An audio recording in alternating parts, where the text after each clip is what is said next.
আগের MS এক্সেসের data টাইপের ভিডিওগুলোতে আমরা text, short text, long text, memo, number এবং লার্জ নাম্বার সম্পর্কে আমরা জেনেছি। আজকে আমরা দেখব ডেট অবলিক টাইম। তো এজন্য প্রথমে আমি এমএস এক্সেসটি ওপেন করে নিচ্ছি। তারপর আমরা আগের সেভকৃত একটি ডেটাবেজ আমরা এখানে ওপেন করে নিলাম। তারপরে আমরা টেবিল থেকে ডিজাইন ভিউতে গেলাম। তো যাওয়ার পরে আজকে আমরা দেখব ডেট অবলিক টাইম। তাহলে প্রথমে আমরা জেনে নিই ডেট অবলিক টাইমটা কি, এটা কোথায় কোথায় আমরা ইউজ করব। তারিখ ও সময় সংক্রান্ত ডেটা লেখার জন্য ব্যবহৃত ফিল্ডের ডেটা টাইপ হবে ডেট অবলিক টাইম। এ ধরনের ডেটা টাইপের বিভিন্ন ফরম্যাট আছে, যেমন general date, long date, medium date, short date, long time, medium time এবং শর্ট টাইম। এখান থেকে আপনি যেগুলো সিলেক্ট করবেন সেই ধরনের ডেট অবলিক টাইমটা এখানে বসবে। এই ধরনের ফিল্ডের জন্য মেমোরিতে 8 বাইট জায়গা প্রয়োজন। এই ফিল্ডে 100 থেকে 9999 পর্যন্ত ব্যবহার করা যায়। যেমন আমরা যদি date, time, date of birth, exam date, exam time, period, joining date ইত্যাদি লিখি, তাহলে এই ফিল্ডের ডেটা টাইপ হবে ডেট অবলিক টাইম। যেমন আমরা এখানে উদাহরণ হিসেবে দিলাম ডেট অফ বার্থ। তাহলে ডেট অফ বার্থ দেওয়ার পরে আমরা এখানে ডেটা টাইপ হিসেবে দিব ডেট অবলিক টাইম। তাহলে আমরা ডেটা টাইপের সময়, তারিখ এবং সময়গুলো আমরা দিতে পারবো। তারপর আমরা দিলাম জয়নিং ডেট। তাহলে জয়নিং ডেট দেওয়ার পর আমরা এখানে দিব ডেট অবলিক টাইম। এভাবে আপনি আরও অনেকগুলোতে দিতে পারেন, যেমন সেগুলো হচ্ছে এক্সাম ডেট। তাহলে এখন যদি আমরা এটাকে সেভ দিই, তারপর আমরা ওপেন দিই, তাহলে আমরা এখানে দেখতে পারবো date of birth, joining date এবং এক্সাম ডেট এই তিনটা এখানে চলে এসেছে। তো এখন যদি আমরা এখানে ডেট অফ বার্থে আমরা ক্লিক করি, তাহলে দেখবেন এখানে একটি ক্যালেন্ডার মতো ইমোজি চলে এসেছে। তো এখন আমরা যদি ক্যালেন্ডার এখানে ক্লিক করি, তাহলে এরকম একটি ক্যালেন্ডার আসবে। তো এখান থেকে আপনি ডেট কিংবা তারিখ বসাতে পারেন। যেমন আমরা যদি আজকের কারেন্ট ডেটটা দিই, তাহলে আমরা যদি এখানে 19 ক্লিক করি, তাহলে দেখুন এখানে আজকের ডেটটি বসে গিয়েছে। কিংবা আমরা যদি এখানে পুরনো ডেট বসাতে চাই, সাধারণত ডেট অফ বার্থগুলো পুরনো হয়, তো আমরা এখানে ক্লিক করব। তারপর আমরা এখানে ব্যাকে গেলে আমরা আগের মান্থগুলো আমরা দেখতে পারবো। তাহলে আমরা এখানে আগের ডেট দিয়ে আমরা ক্লিক করব, তাহলে ডেট অফ বার্থটা এখানে বসে যাবে। কিংবা আপনি চাইলে এখানে এভাবে আপনি লিখে দিতে পারেন, তাহলে এভাবে ডেট অফ বার্থটি এখানে বসে যাবে। তাহলে এখন আমরা যদি এখানে অবলিক না দিয়ে হাইফেন দিতে চাই, সেটা কীভাবে দিব একটু পরে আমি সেটা দেখিয়ে দিচ্ছি। তাহলে এভাবে আপনি ডেট অফ বার্থ দিবেন, জয়নিং ডেট দিবেন কিংবা এক্সাম ডেটটা দিবেন। এখন আসি, আমরা যখন এখানে ডেট অ্যান্ড টাইম দিয়েছি, এখানে কিন্তু বিভিন্ন ধরনের ফরম্যাট রয়েছে। যেমন আমরা ডেট অফ বার্থের এখানে ক্লিক করলাম, ক্লিক করার পরে আমরা এখানে ফরম্যাটে গেলাম। তো ফরম্যাটে যাওয়ার পর আপনি এখানে দেখতে পারবেন জেনারেল ডেট। আপনি যদি জেনারেল ডেট দেন, তাহলে আপনার ডেটটি এভাবে শো করবে। আপনি যদি লং ডেট দেন, তাহলে থার্সডে, নভেম্বর এভাবে শো করবে। আপনি যদি মিডিয়াম ডেট দেন, এভাবে শো করবে। অর্থাৎ আপনি যেভাবে দিবেন সেভাবে শো করবে। তো আমি যদি এখানে লং ডেট দিই, তারপর আমরা যদি এটা ওপেন দিই, তারপরে ইয়েস দিয়ে সেভ করতে হবে। তাহলে এখন দেখুন আমরা এখানে ডেট অফ বার্থ দিয়েছি, এরকম এসেছে। অর্থাৎ এখানে এই কলামের জায়গা হয় নাই, এই কারণে এরকম সংখ্যা আসতেছে। আমরা যদি এটাকে একটু বড় করে দিই, তাহলে ঠিক হয়ে যাবে। তাহলে দেখুন এখন কিন্তু আমাদের এগুলোতে লং ডেট এসেছে। আর আমরা যদি জয়নিং ডেটে ক্লিক করি, তাহলে কিন্তু জয়নিং ডেটটা আমাদের আগের মতোই জেনারেলি আছে। আমরা কিন্তু জয়নিং ডেটের ফরম্যাটটি ঠিক করে নিই। তো এখন যদি আমরা আবার জয়নিং ডেটটা অন্যরকম করে দিতে চাই, তাহলে আমরা টেবলে যাব, ডিজাইন ভিউতে যাব, গিয়ে আমরা জয়নিং ডেটটা এখানে ফরম্যাটে গিয়ে এখন আমরা এরকম মিডিয়াম ডেট দিলাম, দিয়ে আমরা এটাকে সেভ করব। তারপর আমরা ওপেন দিব।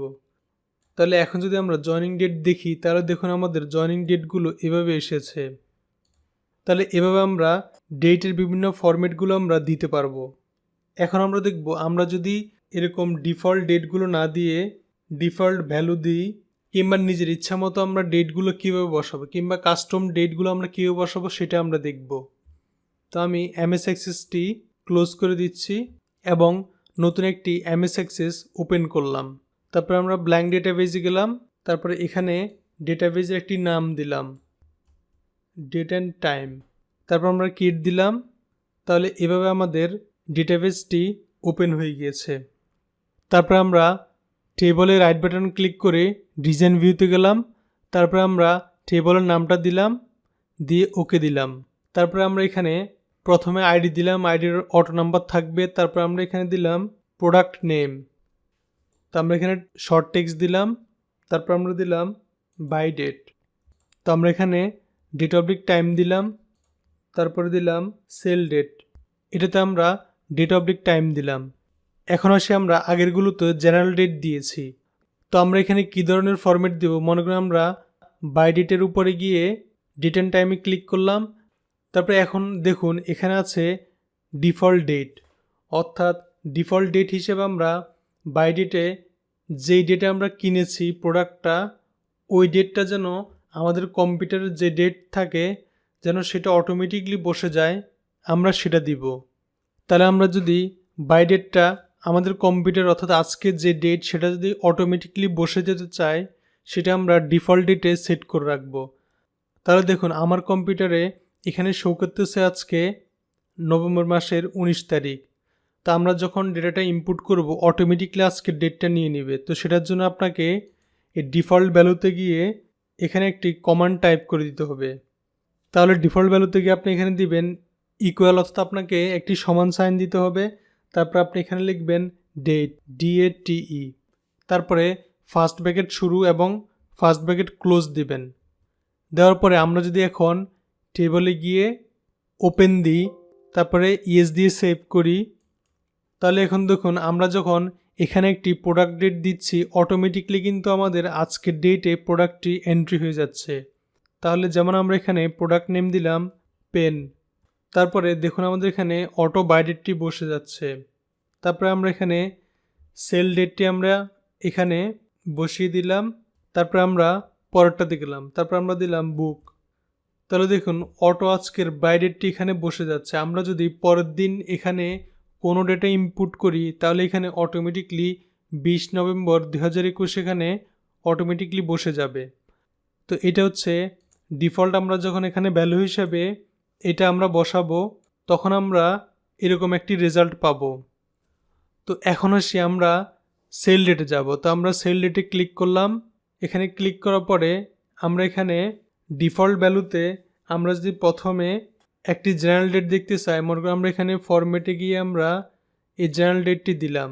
তাহলে দেখুন আমাদের এখানে কিন্তু ডেটগুলো এভাবে বসবে।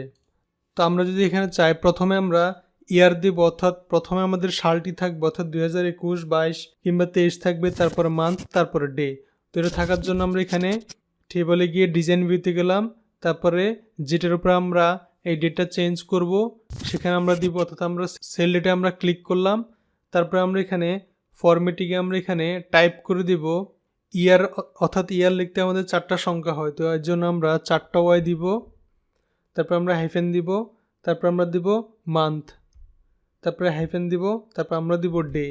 ডে এবং মান্থ লিখতে আমাদের এখানে দুটি সংখ্যা ইউজ করা হয়। তো আমরা এটা দেওয়ার পরে আমরা এটাকে সেভ দিলাম। তারপরে আমরা ওপেন দিলাম। তাহলে এখন দেখুন আমাদের এখানে সেল ডেট হিসাবে প্রথমে ইয়ার চলে এসেছে, অর্থাৎ প্রথমে বছর, তারপরে মান্থ, তারপরে ডে এখানে চলে এসেছে। তো এখন যদি আমরা চাই প্রথমে ডে দিব, তারপরে মান্থ দিব, তারপরে আমরা ইয়ার দিব।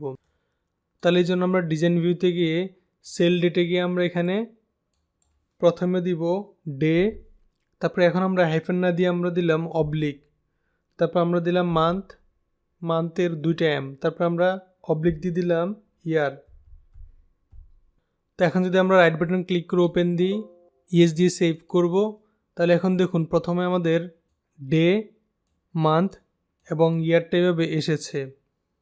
তাহলে এখন আমরা যদি ডে নেম দিতে চাই এবং মান্থ এবং ডেট দিতে চাই, আমরা ইয়ার দেব না, প্রথমে দিব দিনের নাম, আজকে কী বার সেটা দিব, তারপর মান্থ দিব, তারপরে ডেট দিব। তো সেটা দেওয়ার জন্য আপনি টেবলে গিয়ে ডিজাইন ভিউতে যাবেন, তারপর আমরা সেল ডেট উপরে গেলাম, গিয়ে আমরা এখানে ফরম্যাটে দিলাম 3টা ডি, অর্থাৎ আমরা এখানে আজকে কী বার ডের নামটা লিখব, স্পেস দিলাম, তারপর আমরা এখানে মান্থের এম দিলাম, তারপর অবলিক দিয়ে আমরা ডি দিলাম, দিয়ে আমরা এখন সেভ করলাম, ওপেন দিলাম।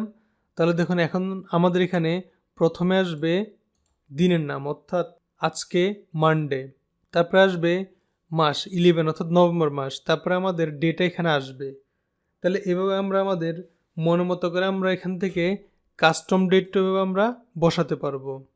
তাহলে এইখানে ফরম্যাটে গেলে আপনি বিভিন্ন ধরনের ফরম্যাটগুলো দেখতে পারবেন এবং ডিফল্ট ভ্যালু হিসেবে আপনি ডিফল্ট ভ্যালু যোগ করতে পারবেন। তো তাছাড়া আমরা ডিফল্ট ভ্যালুতে আমরা এখানে আরও বিভিন্ন ধরনের বিল্ডিং কিছু ফাংশন আছে ডেট অ্যান্ড টাইমের ভিতরে, তো আমরা এগুলো এখন দেখাচ্ছি না, এগুলো দেখালে আপনি গুলিয়ে ফেলবেন। তো এখন আমরা আপাতত ডেট অ্যান্ড টাইমের এগুলো জানলাম, তাহলে আমাদের দেখা হবে পরের কারেন্সি ভিডিও নিয়ে।